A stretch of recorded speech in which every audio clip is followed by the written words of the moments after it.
భారత ఇంధన రంగంలో ఒక సరికొత్త అధ్యయనం మొదలైంది. దేశ రాజధాని ఢిల్లీలో మొట్టమొదటి E85 ఇంధన పంప్ అందుబాటులో వచ్చింది.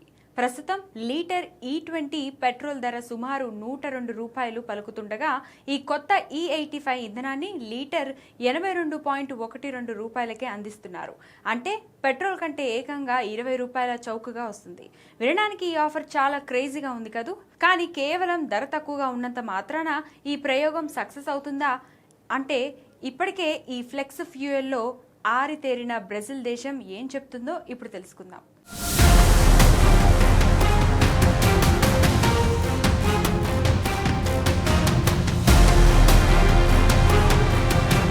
ప్రపంచంలోనే అత్యంత విజయవంతమైన ఫ్లెక్స్ ఫ్యూయల్ మార్కెట్గా బ్రెజిల్కు గుర్తింపు ఉంది.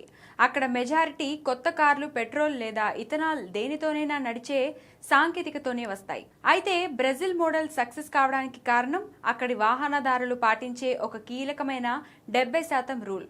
పెట్రోల్తో పోలిస్తే ఇథనాల్లో శక్తి సాంద్రత తక్కువ. దీనివల్ల ఇథనాల్ వాడినప్పుడు వాహనాల మైలేజ్ 20 నుంచి 30% వరకు పడిపోతుంది. అందుకే ఇథనాల్ ధర పెట్రోల్ ధరలో 70% లేదా అంతకంటే తక్కువగా ఉన్నప్పుడు మాత్రమే అది వాహనదారులకు లాభదాయకంగా మారుతుందని అక్కడ ప్రజలు విశ్వసిస్తారు. ఇక్కడే అసలైన ట్విస్ట్ ఉంది. ప్రస్తుత ఢిల్లీ ధరల ప్రకారం చూస్తే E85 పెట్రోల్ ధరల్లో సుమారు 80%గా ఉంది. అంటే లీటర్ పై ₹20 ఆదా అవుతున్నట్లు అనిపించినా మైలేజ్ 20 నుంచి 30% పడిపోవడం వల్ల ఆ లాభం కాస్త మైలేజ్ నష్టంతో హరించుకుపోతుంది.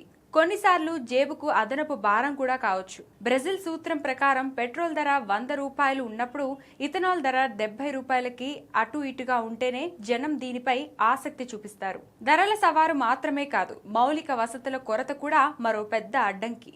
ఇది ఇప్పుడు కోడి ముందా గుడ్డు ముందా అనే చందంగా మారింది. దేశవ్యాప్తంగా ఇంధన సరఫరా నెట్వర్క్ లేకపోతే కంపెనీలు ఫ్లెక్స్ ఫ్యూయల్ కార్లను భారీగా తయారు చేయలేవు. పోనీ కార్ల రోడ్ల మీద లేనప్పుడు బంకుల యజమానులు ఇథనాల్ పంపుల కోసం పెట్టుబడులు పెట్టలేరు. ప్రభుత్వం 2027 నాటికి దేశవ్యాప్తంగా 5,000 ఇథనాల్ బంకులను ఏర్పాటు చేయాలని లక్ష్యంగా పెట్టుకున్నప్పటికీ ప్రస్తుతానికైతే ఇవి చాలా అరుదుగా ఉన్నాయి. అయితే E85 ప్రయత్నం విఫలమవుతుందని అనుకోలేం. ముడి చమురు దిగుమతులను తగ్గించుకోవడానికి, దేశీయ వ్యవసాయ రంగాన్ని ఆదుకోవడానికి భారతదేశానికి ఇథనాల్ చాలా వ్యూహాత్మకమైనది. దేశ ప్రయోజనాల దృష్ట్యా ప్రభుత్వం దీనిని గట్టిగానే ముందుకు తీసుకెళ్లే అవకాశం ఉంది. కానీ వినియోగదారులు ఎప్పుడు ప్రభుత్వ ఆశయాల కంటే తమ జేబు గురించే ఆలోచిస్తారనేది బ్రెజిల్ నిరూపించిన సత్యం.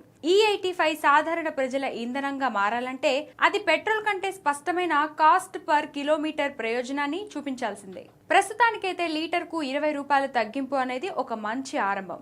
అయితే మైలేజ్ లోటును అధిగమించి ఈ తగ్గింపు ఎంతవరకు నిలబడుతుందనేది ఈ ఫ్లెక్స్ ఫ్యూయల్ విప్లవ విజయాన్ని నిర్ణయిస్తుంది.